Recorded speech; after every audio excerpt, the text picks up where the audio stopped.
Welcome to Quanta Library Content. Today, we'll discuss how to deploy Sandbox in NetSuite. To deploy a NetSuite Sandbox, you need to request it, if not already provisioned, and then refresh, access, or configure it depending on what you mean by deploy. Here's a step-by-step guide for all possible meanings of deploying a Sandbox in NetSuite. Step 1 is to check if you have enough Sandbox refresh left. If all your existing Sandbox refreshes have been used, contact your account manager to purchase more.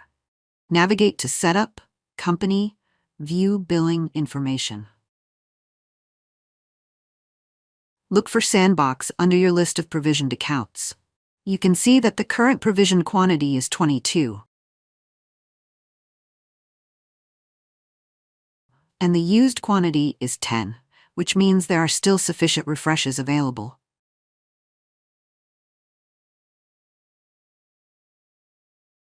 Step 2. Request or refresh the Sandbox. Go to Setup, Company, Sandbox Accounts.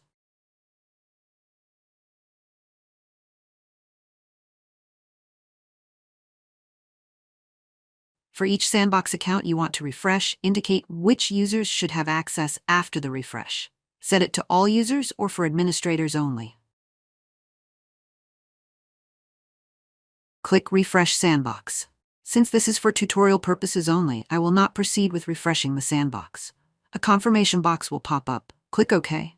Your existing Sandbox will remain online so you can continue working during the refresh process. When the new copy of the Sandbox is ready, go to the Sandbox Accounts page and click Activate Sandbox. Once logged in, you can install bundles, deploy SuiteScripts, test SuiteFlow, SuiteTalk, or SuiteCommerce. And that's it for this video. Thank you for watching.